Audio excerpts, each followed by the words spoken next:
looking at the play Blasted, we've read through the whole play now as a class, and we had a really long class discussion about the messages of the play, what we thought they meant, and also Sarah Kane's intentions and what we thought about perhaps what she was trying to show, because we've already looked at some of her style, how she breaks taboos, how she's extreme in-your-face theatre. So we're looking less on the extreme in-your-face aspects, more about how she used that to put certain messages across. So to begin with, we discussed the messages of the play, and we were initially told before we even started reading the play that it was about war and conflict. The time and the place that it's set is set in one hotel room in Leeds, and it doesn't actually say a specific time, but I think it's sort of this like parallel universe perhaps of the modern time, perhaps a little bit in the past because of racist remarks being said, and there isn't as much open racism nowadays due to laws and things. But I think in this situation or scenario of war, a lot of things obviously are put into shift and in chaos anyway, so that doesn't really mean that it couldn't happen if it was a potential parallel world situation scenario. So we talked about what we had read and how it linked to war and what the main messages could be. So there's three characters, Ian, Kate and the soldier. It's mainly with Ian and Kate. Ian is a middle-aged man, so we'll probably say about from 40 to 50, white.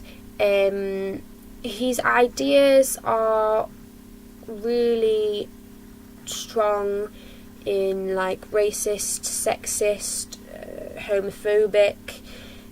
He's quite a selfish man. You can see from the beginning that his desires are all to do with luxuries and pleasure.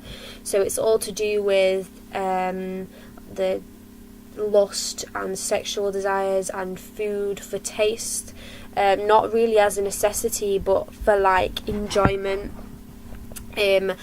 And alcohol, gin, he is quite a strong alcoholic, and cigarettes. So all the things that are actually quite, like alcohol to a certain extent quite bad for you, and cigarettes quite bad for you, but it's sort of things that are viewed as luxuries to him that he really requires. He comes in and is introduced talking about the hotel room, saying, I've shot in better places than this. So not only does that show straight away that Sarah Kane's style is not going to be, realistic in the sense that, it's a lot of internal thought, lots of external things are said. The language, it introduces the theme of the play, and definitely introduces Ian as a kind of character who is not very grateful and has high expectations of things. However, as time progresses, we see a change in Ian. He deteriorates with the scene, with the situation, and ends up being the highest status in control, and that has a shift when the soldier comes in to right at the end, when he is left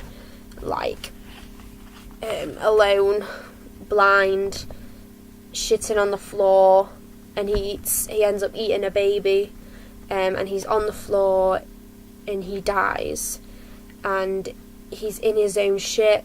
He's on the floor with this dead baby that he's half eaten, and he's totally reduced to animalistic ways. And I think it says a lot about his character and the progression, and linking that to war says a lot about how everything goes to rubbish in war, how everything just totally gets blasted out of control. And even just with the effects of the bomb that goes off in the middle of the play, everything starts to go to rubbish and starts to get destroyed, and the character's downfall, you can see it happening. So I've just mentioned briefly about status. I think that also status is an important part of talking about this play in particular and the messages, because you could say that one thing Cain would try and show, one message could be that status changed because of war. So it doesn't matter your status, your wealth, because in war everybody is reduced to the same level and everybody dies. When you die, you're all in the same grave, so it's not like anybody's different. When you're dead, you're dead. And I think that it reduces him from someone who is of really high status, or seemingly high status, to someone who is reduced to what you would deem the poorest of the poor, literally with the bare minimum, who can't see. And it's similar with Kate as well, not so much in the sense that she doesn't have a lot of money, but they sort of end up in the same situation. She's probably better off than him because she's not blind, but she probably ends up with more than him, in the sense when she gets the wine and the bread, and I think that maybe could be used to symbolise how she is the person who's better off now. And maybe that's some sort of sense of justice for everything that she'd been put through before, with the hostile relationship between Ian and Kate, which sort of felt a bit like he was dominating over her. But I think in the end it sort of ends up with her better off than him, but still in a worse situation. So talking a bit more about Kate, even though Ian seems like the main character in all of this, in this situation itself, Kate has a on and off relationship with Ian. She's introduced as quite this innocent young character. We're probably saying like her 20s or something, maybe a bit younger. And she, it's not always clear what her intentions with Ian are. It feels sort of forced, as if she's forced to be there with him, but she obviously has some free will, otherwise she wouldn't be. But it's almost like creepy in like a paedophile kind of way, and he has all the status, the highest status, he has all the control in that situation. I think Kate's character is a juxtaposition to Ian's character and shows off two kinds of people in war, potentially. And as it goes on, there's more violent acts they perform to each other. So he rapes her, which is not actually seen, but it's implied in the play, which is interesting because with Sarah Kane, I thought she would try and make most things obvious to the audience. Obviously, because she breaks taboos on stage, I thought that she might make this more obvious, but I guess then it sort of leaves more question up to Ian, and also maybe it takes away from the fact that this is unusual for Ian and Kate and their relationship, as we think from reading the play and their interaction with each other. Like she, in response to that act, she bites his dick, and in that sense it's like less of the physical actually biting it, because he doesn't really show much reaction, in the sense that he, screams at saying he's in pain, but then he gets over it really quickly, so this seems like a normal thing that might happen. And I guess in Sarah Kane's instance, that's maybe why she didn't show the act before, of him raping her. Talking more about that and the language used, obviously we can look at the language when reading through it, and we looked at it and we evaluated it at how it was really strong, how it was really disgusting, especially when it comes to the soldier when he's telling some stories later. But when talking about the actual stage directions and the physical things happening, we can't always imagine those. So when it comes to those things, to try and think about what would actually look like on stage and comparing our Easy Taboos, I think would be even more shocking on stage, and trying to understand Sarah Kane's style in the fact that it's intense in both language and racism and offence, and also physical demonstration of that. So I think in that sequence, especially with the interaction between the two characters, it shows how like things are building, and I think it builds up to just before where the bomb goes off and the soldier comes in, to when the status totally shifts. The soldier is also quite an influential character. Obviously there's only 3 characters, but he is the main one that I feel controls the shift.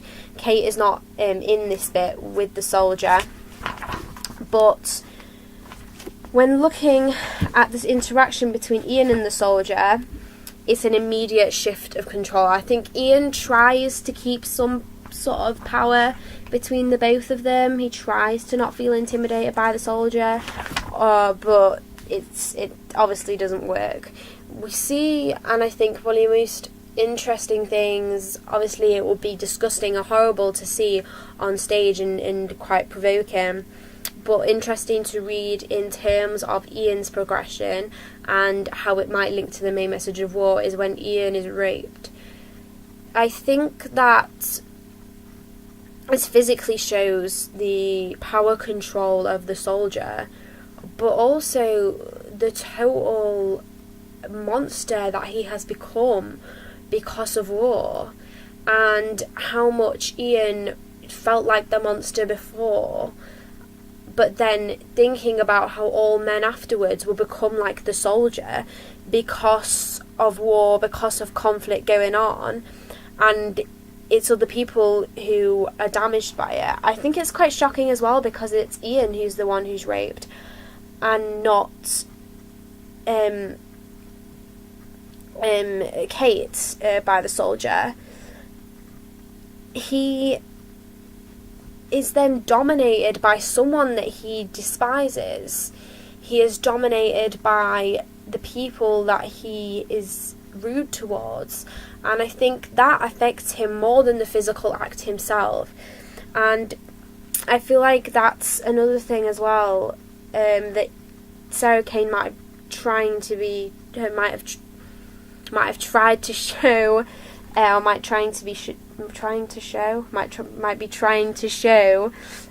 could be that like with the same message before, as everybody ends up with the same, Ian has got what he almost deserved, not deserved, but I mean like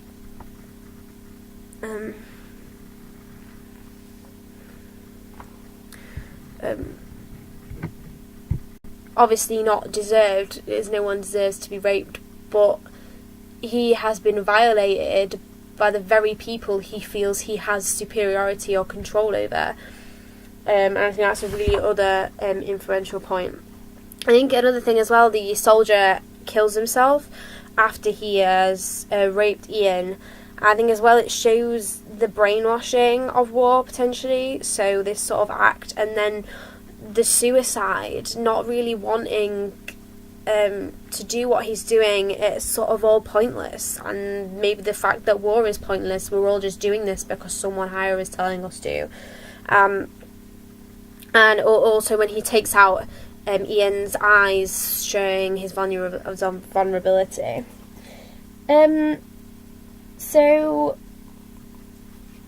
finally, I guess Ian is showing as well about war, how the same surrounding, the same person can be largely affected. So he describes the place as, obviously with the line, I've shot in better places than this. So even though it's a really beautiful hotel room, he's never grateful for it, and the hotel itself is really nice, but then turns to a place that he does actually shit in, and it is actually a shithole. And it slowly, even though it is the same surrounding, slowly, I guess if you saw this visually, it might be easier. And I don't know how Sarah Kane would actually have done this and how people would actually do this on stage. I'd be interested. But to see how the stage slowly is destroyed and is,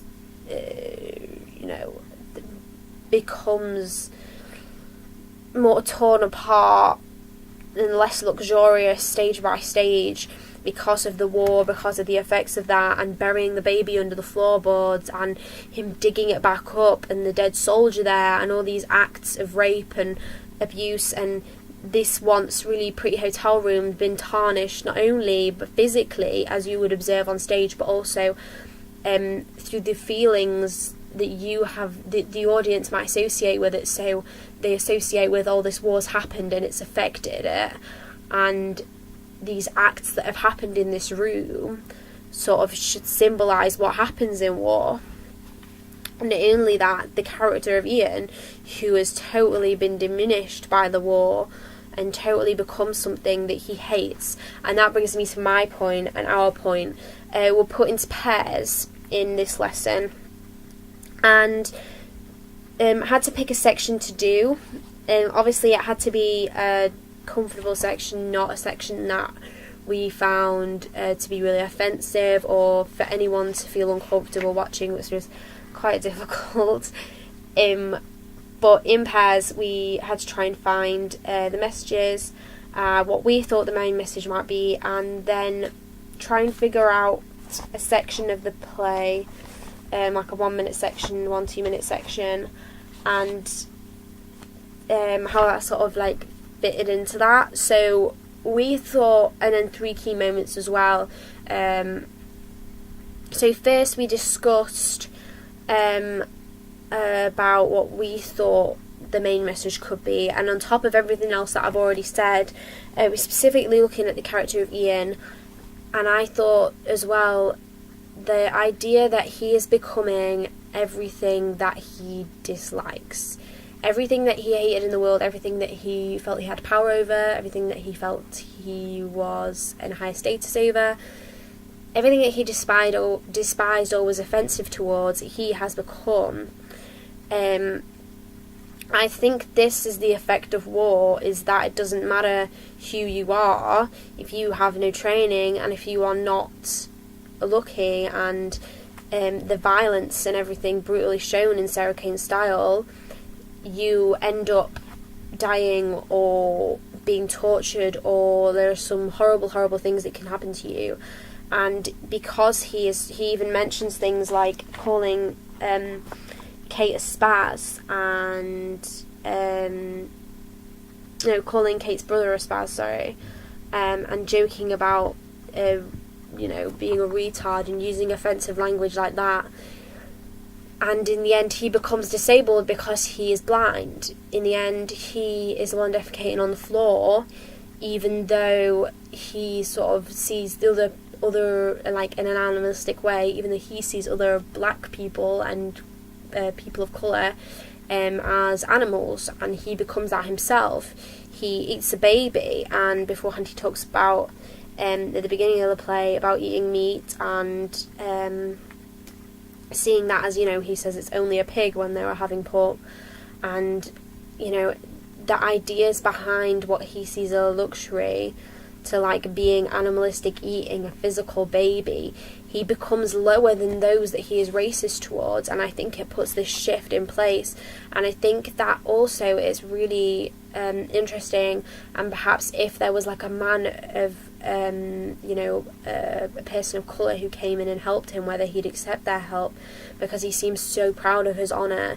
He feels ashamed that he is blind and what he has become, and that he has been raped, and it's almost this feel of humiliation more so than anything else. And that's why he even tries to kill himself by shooting himself in the head, but he has no bullets in the gun. And I think that that's more to do with the fact that he has that feeling of humiliation, that he, even like someone who would think it's cowardly to shoot himself in the head, that he wants to do that instead of trying to survive. So we've chosen finally, I just want to say we've chosen our section, and I'll talk more about that as we do more rehearsals.